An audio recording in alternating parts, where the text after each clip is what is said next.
Hello नमस्कार जय हिंद साथियों, आप सभी लोगों का एक बार फिर से स्वागत है आपके अपने डीएलएड के इस यूट्यूब चैनल संस्कार लर्निंग पे।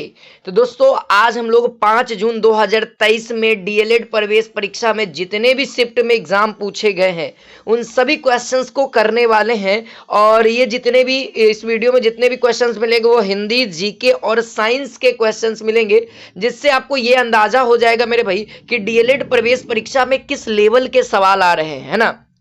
तो चलिए आज के इस वीडियो को शुरू करते हैं। अगर चैनल पे नए हैं, पहली बार है, अगर आप भी डीएलएड की बेहतरीन तैयारी करना चाहते हैं तो आप हमारे साथ जुड़ सकते हैं। पर डे आपको है ना दोपहर में 1 बजे से क्लासेस मिलेगी। और आप भी जो आने वाले जितने भी स्टूडेंट्स हैं जिनका आगे एग्जाम होने वाला है उनके लिए भी ये वीडियो बहुत ज़्यादा इंपॉर्टेंट हो जाएगी, क्योंकि सवाल बहुत ज़्यादा रिपीट कर रहे हैं। ठीक है, तो चलिए यहाँ पे पहला क्वेश्चन आप सभी के बीच में ये देखिए पूछा गया था। ये जीके का सामान्य ज्ञान का ये सवाल पूछा गया था। कह रहा था कि भारत में सबसे लंबा बांध है, तो भारत में सबसे लंबा बांध कौन सा है मेरे भाई? हीराकुंड बांध है, जो कि उड़ीसा में है। और इसकी लंबाई कितनी है मेरे भाई? 25.79 किलोमीटर, जो कि महानदी पर है। ध्यान रखिएगा, आपके एग्जाम में सवाल ये भी बन सकता है कि ये जो लंबा बांध है वह किस नदी पे है? तो महानदी पे है। नाम क्या है? हीराकुंड है। कहाँ पे स्थित है? उड़ीसा में। लंबाई कितनी है? तो 25.79 है ना किलोमीटर। ओके, अच्छा चलिए अगला सवाल। ये सवाल साइंस में पूछा गया था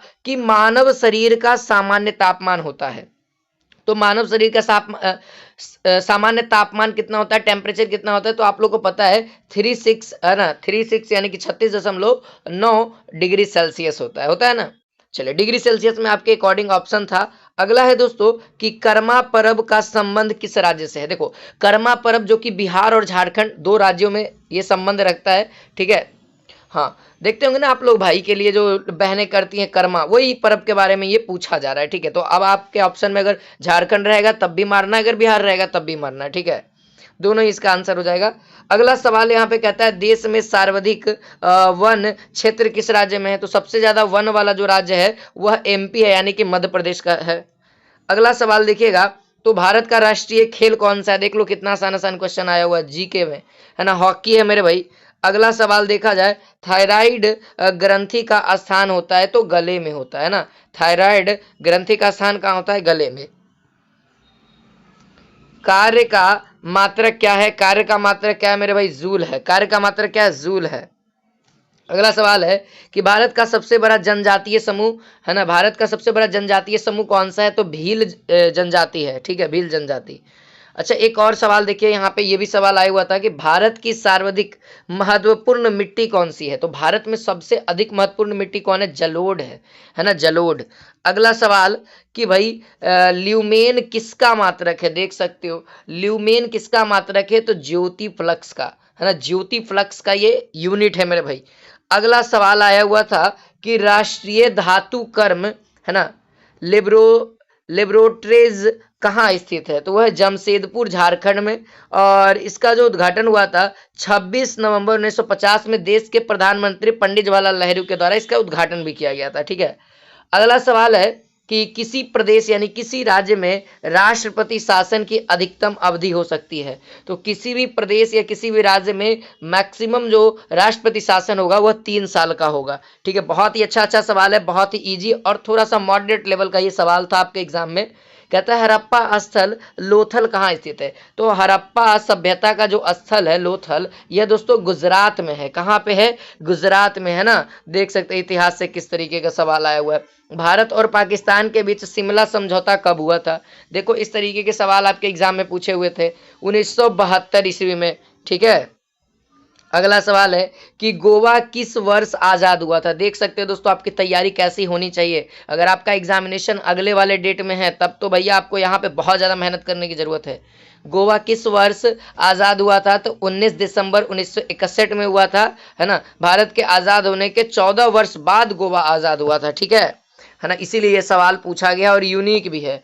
हिंदी की उत्पत्ति किस भाषा से हुई थी? तो हिंदी की उत्पत्ति दोस्तों सौरसेनी अपभ्रंश से हुई थी। कभी कभी आपके ऑप्शन में केवल अपभ्रंश देता है तो अपभ्रंश भी इसका करेक्ट आंसर हो जाएगा। ठीक है, से सौरसेनी।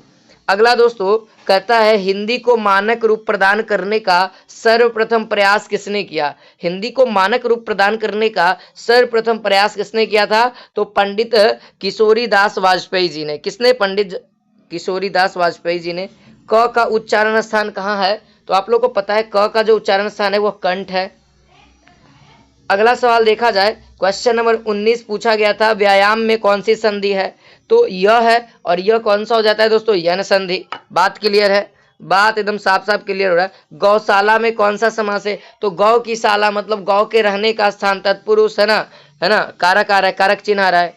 अच्छा, बीरा उठाना मुहावरे का अर्थ क्या है, मतलब किसी काम का भार लेना, है ना। बीरा उठाना मतलब कोई भी काम का अपने ऊपर दायित्व लेना, जिम्मेदारी लेना, ठीक है। तो यहाँ पे इसका जो करेक्ट आपका ऑप्शन के अकॉर्डिंग हो जाएगा किसी काम का भार लेना, ठीक है। अगला है अनुराग किस रस का अस्थाई भाव है, तो अनुराग जो है दोस्तों वह वात्सल्य रस का अस्थाई भाव है, ठीक है। ये सब याद रखिएगा, रस छंद से भी सवाल आपके एग्जाम में आए हुए हिंदी का, ठीक है। देखो अगला सवाल है ध्रुव स्वामिनी के रचयिता कौन है, तो जयशंकर प्रसाद। रचना से भी रिलेटेड सवाल आए हुए हैं। ध्रुव स्वामिनी के रचयिता कौन है, जयशंकर प्रसाद। अब अगला सवाल एक है कि बिहारी हिंदी के अंतर्गत कौन सी बोली जाती है, तो बिहार के अंतर्गत है ना जो हिंदी बोली भाषा है वह मैथिली, मगही, भोजपुरिया, है ना, ये तीनों भाषाएं बोली जाती है। आगे देखेंगे दोस्तों, तो सवाल पूछा हुआ था कि हिंदी भारत के कितने राज्यों की राजकीय भाषा है। हिंदी भारत के कितने राज्यों की राजकीय भाषा है, तो वो 10 राज्य हैं, है ना। अब 10 राज्य कौन कौन है, तो पहला तो अपना उत्तर प्रदेश, बिहार हो जाएगा, मध्य प्रदेश हो जाएगा, राजस्थान हो जाएगा, और भी जाते आगे हैं। आगे देखेंगे दोस्तों, भगवान बुद्ध ने अपना पहला उपदेश कहाँ दिया, सारनाथ में दिया था, है ना, सारनाथ में दिया था। पहला उपदेश का नाम क्या था, धर्म चक्र प्रवर्तन, है ना, ध्यान रखिएगा, ये सब सवाल आपके एग्जाम में पूछे जाएंगे। महात्मा बुद्ध ने दोस्तों गृह त्याग को बौद्ध ग्रंथों में क्या कहा गया है, तो महा अभिनिष्क्रमण, है ना। अगर आप बौद्ध धर्म में अगर गृह का त्याग करते, अपने घर का त्याग करते, अपने सुखों का त्याग करते हैं तो महा अभिनिष्क्रमण कहलाता है। अगर आपकी मृत्यु होती है तो बौद्ध धर्म में दोस्तों महापरिनिर्वाण कहा जाता है। अगर आपकी मृत्यु होती है तो उसको महापरिनिर्वाण कहते हैं, ठीक है, बौद्ध धर्म में, ठीक है। आगे बढ़ते हैं। अगला सवाल है दोस्तों, अशोक के शिलालेखों को सर्वप्रथम किसने पढ़ा था, तो जेम्स प्रिंसेप ने पढ़ा था। देख सकते हैं किस तरीके के सवाल आपके एग्जाम में पूछे गए हैं, ठीक है। आगे बढ़ेंगे तो अगला सवाल यहाँ पे पूछा गया, भारत के संविधान के अंतर्गत नीति निर्देशक सिद्धांतों का मुख्य उपदेश है। तो भारत के संविधान के अंतर्गत नीति निर्देशक सिद्धांतों का मुख्य उद्देश्य क्या है, लोक कल्याणकारी राज्यों की स्थापना, है ना, लोक कल्याणकारी राज्यों की स्थापना करना। अच्छा, एक और सवाल, ये सवाल भी पूछा हुआ था, संविधान सभा का प्रथम अधिवेशन कहाँ हुआ था, तो संविधान सभा का पहला जो अधिवेशन हुआ था वह दिल्ली में 9 दिसंबर 1946 को हुआ था। ध्यान रखना है, 9 दिसंबर 1946 को हुआ था। ये सवाल पूछा जाएगा, ये सवाल पूछा हुआ है, तो शायद आपके एग्जाम में ये भी सवाल बन जाए कि कब हुआ था प्रथम अधिवेशन, तो 9 दिसंबर 1946 को। ध्यान रखेंगे बच्चे, ठीक है। जितने भी सवाल है दोस्तों वो सारे ओरिजिनल है, क्योंकि हमारे सारे स्टूडेंट्स ने इस सवाल को दिया है, ठीक है। अगला सवाल है कि भारत में विकसित होने वाला आधुनिक उद्योग कौन सा था, भारत में विकसित होने वाला आधुनिक उद्योग कौन सा था, लौह एवं इस्पात उद्योग। कौन सा था, लौह एवं इस्पात उद्योग। अगला सवाल है कि सूर्य के समीप कौन सा ग्रह है, तो सूर्य के नजदीक दोस्तों बुध है, जो कि 88 दिन में अपनी परिक्रमा को पूरा कर लेता है, ठीक है। अगला सवाल है कि भाखड़ा नागल बांध परियोजना किस नदी पे है, तो ये भी सवाल आपके एग्जाम में पूछ दिया है, तो ये सतलज नदी पे है, ठीक है। देखिए दोस्तों, इससे एक और सवाल और बन सकते हैं कि जो पृथ्वी है, पृथ्वी से रिलेटेड, ग्रह वाले से रिलेटेड सवाल मैं बना देता हूँ कि भोर का तारा या पृथ्वी की भगनी किसे कहा जाता है, शुक्र को, या गर्म ग्रह शुक्र को कहा जाता है, ठीक है। ये सब याद रखिएगा। चलिए अगला सवाल है, अगला सवाल यहाँ पे कहता है पनामा नहर किस 2 महासागरों को जोड़ती है। पनामा नहर जो है वह किस 2 महासागरों को जोड़ती है, तो वह प्रशांत एवं अंटार्कटिक महासागर को जोड़ती है, ठीक है। अगला सवाल है पाक जल संधि किन देशों को अलग करती है, पाक जल संधि किन 2 देशों को अलग करती है, तो भारत और श्रीलंका को अलग करती है मेरे भाई। और ये सब सवाल पूछे हुए हैं आगे अगर देखते हैं तो अगला सवाल कहता है पृथ्वी में कौन सा तत्व सर्वाधिक मात्रा में पाया जाता है। तो देखो यहाँ पे जो सवाल पूछा गया है भाई, ये तत्व पूछा गया है, तो तत्व में यहाँ पे सबसे ज्यादा मात्रा में ऑक्सीजन होता है, ठीक है, पृथ्वी पे। अगर आपसे मेटल पूछा जाता है यानी धातु पूछा जाता है तो आपको बताना है दोस्तों एल्यूमिनियम, ठीक है। अगला सवाल है, ये भी सवाल पूछा गया, डॉक्टर सीवी रमन को किस विषय में, है ना, नोबेल पुरस्कार दिया गया है। तो याद रखेंगे दोस्तों, डॉक्टर सीवी रमन को दोस्तों फिजिक्स यानी भौतिकी के क्षेत्र में दिया गया है, क्योंकि ये प्रभाव है, ठीक है। और इन्होंने एक प्रूफ भी दिया था, है ना, रमन प्रभाव, है ना, रमन प्रभाव के नाम से, ठीक है। अगला सवाल देखते हैं, डेविस कप किस खेल से संबंधित है। डेविस कप जो है वह किस खेल से संबंधित है, तो लान टेनिस, देखिए लाल टेनिस होगा, ठीक है, ठीक है, ध्यान रखेंगे। अगला है, हरारे किस देश की राजधानी है। तो हरारे जो है दोस्तों वो जिम्बाब्वे की है, ठीक है, सही बच्चों को याद होगा। अगला सवाल अगर आप ध्यान देंगे तो कहता है राष्ट्रीय युवा दिवस किस महान व्यक्ति के नाम पर मनाया जाता है। तो स्वामी विवेकानंद। कब मनाया जाता है, तो 12 जनवरी को, ठीक है, उनके जन्म दिवस पर मनाया जाता है। अगला है 41 नंबर, कहता है संतोष ट्रॉफी किस खेल से संबंधित है। तो जो संतोष ट्रॉफी है मेरे भाई, वह फुटबॉल से संबंधित है। वह किससे संबंधित है, तो वह फुटबॉल से है। आगे देखेंगे, अगला सवाल है कि सीमांत गांधी के नाम से किसे जाना जाता है। तो खान अब्दुल गफर खान को, ठीक है। अगला सवाल, पर्यावरण दिवस कब मनाया जाता है। तो 5 जून को, ठीक है, उस दिन पेड़ पौधे लगाने के लिए, है ना, वनों को सुरक्षित रखने के लिए। क्वेश्चन नंबर अगला 44 कहता है ध्वनि का वेग किसमें अधिक होता है। तो सबसे अधिक सॉलिड में होगा। तो ऑप्शन में दोस्तों लोहा था, तो इसका करेक्ट आंसर लोहा हो जाएगा। देखिए प्रकाश वर्ष किसकी यूनिट है। तो प्रकाश वर्ष दोस्तों दूरी का इकाई है, ठीक है। और अगर मैं पूछूं कि दूरी का सबसे बड़ा यूनिट कौन सा होता है, तो दूरी का सबसे बड़ा जो इकाई है ना, मात्रक, वो होता है दोस्तों पारसेक। ध्यान रखेंगे अगर सवाल पूछा जाए तो। अगला सवाल है कि जल में तैरना न्यूटन के गति के किस नियम के कारण संभव है। तो जल में तैरना ये न्यूटन के तीसरे गति नियम के कारण है, क्रिया और प्रतिक्रिया वाला नियम, है ना। जब हम जल पे हम लोग फोर्स लगाते हैं तो जल भी हमारे ऊपर फोर्स लगाती है ना। देखते होंगे जल पे हम जैसे ही प्रेशर मारते हैं तो जल हमको क्या करती है, ऊपर की ओर प्रेशर मारती है, जो कि हमको सतह पर रखती है, जिसके कारण हम लोग तैर पाते हैं। अगला दोस्तों 47 कहता है घरों में पंखा, बल आदि उपकरण किस क्रम में लगे होते हैं। तो घरों में जो पंखा हो गया, बॉल हो गया, वो सब दोस्तों पैरेलल कॉम्बिनेशन में होता है। क्योंकि अगर देखते होंगे, अगर पैरेलल कॉम्बिनेशन को अगर समझना है तो देखो सीरीज और पैरेलल को समझना होगा। अगर किसी एक भी कोई खराब हो गया ना तो दूसरा पार्टिकल नहीं चलेगा। जैसे मान लिया जाए सीरीज में जोड़ते हैं, जैसे ये हमारा कोई पार्टिकल्स लगा हुआ है ना, तो इसमें अगर करंट जा रहा है, इसमें भी जा रहा है, इसमें अगर बाई चांस मान लेते ये खराब हो जाएगा ना, तो ये भी खराब हो जाएगा, ये भी खराब हो जाएगा। खराब करने का मतलब नहीं जलेगा, है ना। अगर एक उड़ गया, अगर ये सर्किट उड़ जाता है तो ऑटोमेटिक ये सब नहीं जलेंगे। तो आप देखते हैं अगर पंखा आपका खराब होता है तो लाइट बंद होता है, नहीं होता है ना, चलते रहता है ना। इसीलिए ये पैरेलल कॉम्बिनेशन में होता है। पैरेलल कॉम्बिनेशन में क्या, अगर एगो खराब हुआ तो वही खराब हुआ, तो उसमें कनेक्शन बंद नहीं होता है, अगले वाले में करंट पास होते रहता है, ठीक है। अगला क्वेश्चन है, क्वेश्चन नंबर यहाँ पे 48 कहता है निकट दृष्टि दोष से पीड़ित व्यक्ति को चश्मे में प्रयोग किया जाता है। तो निकट दृष्टि दोष के लिए अवतल, है ना, दूर दृष्टि दोष के लिए उत्तल, जरा दृष्टि दोष के लिए बाईफोकल लेंस या द्विफोक्सी, अबिंदुकता के लिए ध्यान रखिएगा, है ना, बेलनाकार लेंस, अबिंदुकता। सारा बता दिया, याद रखिए एग्जाम में अगर सवाल आ जाए आपके तो उसको बना डालिएगा।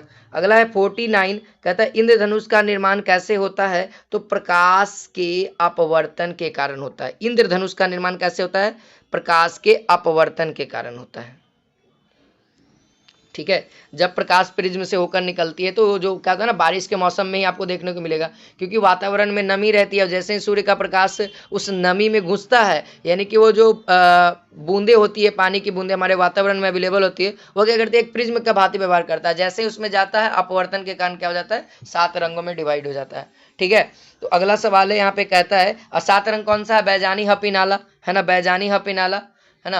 और इसमें तरंग दैर्ध्य लाल का अधिक होता है, बैगनी का कम होता है, यानी कि और विचलन बैगनी का अधिक होता है, लाल का कम होता है। एक और सवाल जो आपके एग्जाम में पूछा हुआ है, किस रंग के प्रकाश अपवर्तनांक सबसे कम होता है। अपवर्तनांक की बात करेगा तो लाल का कम होता है, एज इट इज विचलन, है ना।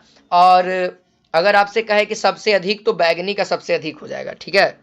आगे बढ़ते हैं, वायु में ध्वनि की चाल। तो वायु में जो ध्वनि की चाल है दोस्तों, वायु में जो ध्वनि की चाल है 332 मीटर पर सेकेंड है। ध्यान रखिएगा इस सवाल को, ठीक है, ये सवाल पूछा गया है, हो सके कि रिपीट करे। अच्छा, क्यूरी किसकी इकाई है? क्यूरी जो है दोस्तों वो किसकी इकाई है, ये भी सवाल पूछा हुआ है, तो याद रखेंगे दोस्तों यह रेडियोधर्मिता की इकाई है, ठीक है। अभी देख सकते हो अगला सवाल यहाँ पे करता है, नॉर्मल टेम्परेचर प्रेशर पे, है ना, एनटीपी पर 22 ग्राम CO2 का आयतन कितना होता है? तो ये केमिकल है, बहुत आसान है। देखो सबसे पहले आपको ये फंडामेंटल समझना होगा कि इसमें कितने अणु हैं, कितने अणु का भार कितना है। तो कार्बन का कितना हो जाएगा, यहाँ पर से कार्बन का 12, O2 का कितना हो जाएगा 16 दूना का 32, है ना। अब 12 32 कितना हो जाएगा 44, यानी 44 ग्राम में कितने अणु हो गए? 44 ग्राम में आपको पता है ना एनटीपी पर कितना होता है 22.4, है ना। तो 1 ग्राम में कितना हो जाएगा? तो 1 ग्राम में हो जाएगा 22.4 बटे में 45, और हमको चाहिए कितना पे 22 ग्राम पे चाहिए, बस 22 से मल्टीप्लाई, ठीक है। और जब आप इसको कैलकुलेट करिएगा, ठीक है, जब आप इसको कैलकुलेट करिएगा तो भाई इसका आंसर आ जाना चाहिए, ठीक है। यहाँ पे इसका आंसर आ जाएगा, देख सकते हैं कैलकुलेट करके निकाला गया है, ठीक है, 11.02 लीटर। अगर मिलीलीटर में कहेगा, मिलीलीटर में अगर आपका ऑप्शन था तो बस इसी में आप 1000 गुना कर दिया, यानी कि 11,200, ठीक है। अगला सवाल देखा जाए तो प्राकृतिक रबर किसका बहुलक है? ये भी सवाल पूछा था, आइसोप्रीन का, है ना, प्राकृतिक रबर। संश्लेषित रेशा कौन सा है? तो रेयॉन, है ना, संश्लेषित रेशा कौन सा है? रेयॉन। अगला सवाल दोस्तों 56 नंबर सवाल पूछा गया है कि जीवन का भौतिक आधार किसे कहा जाता है? तो जीव द्रव को कहा जाता है, ठीक है, ठीक है। देखिए सवाल कैसे कैसे आपके ऑल शिफ्ट के सवाल यहाँ पे इंक्लूड किए गए हैं, तो वीडियो लंबी रहेगी। किसी कोशिका में 80% से अधिक पाया जाने वाला पदार्थ जल होता है ना, यानी कि हमारे शरीर में 80% पानी है, ठीक है, क्योंकि हर एक सेल में 80% पानी है। अगला है कि मनुष्य के मस्तिष्क का सबसे बड़ा भाग प्रमस्तिष्क होता है। कौन सा होता है? प्रमस्तिष्क होता है, ठीक है। अम्ल का पीएच मान बता दो। अम्ल का पीएच मान 7 से कम होता है, सबको पता है ना भाई, अम्ल का पीएच मान 7 से कम होता है। चलो अगला सवाल, धातु के ऑक्साइड है, धातु के ऑक्साइड क्या कहलाते हैं? क्षारक कहलाते हैं। धातु का जो ऑक्साइड है वो क्या कहलाएगा? क्षारक कहलाएगा। तो उम्मीद है आज की वीडियो आप सभी को पसंद आई होगी, तो इस वीडियोस को ज़्यादा से ज़्यादा शेयर करें, क्योंकि इसी चैनल पे आपको हर एक शिफ्ट का क्वेश्चन यहाँ पे इंक्लूड किया जाएगा।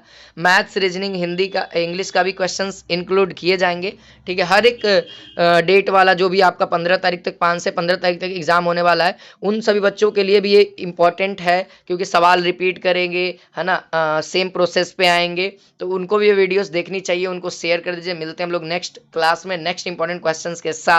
तो आज के लिए इतना ही। जय हिंद, जय भारत, वंदे मातरम।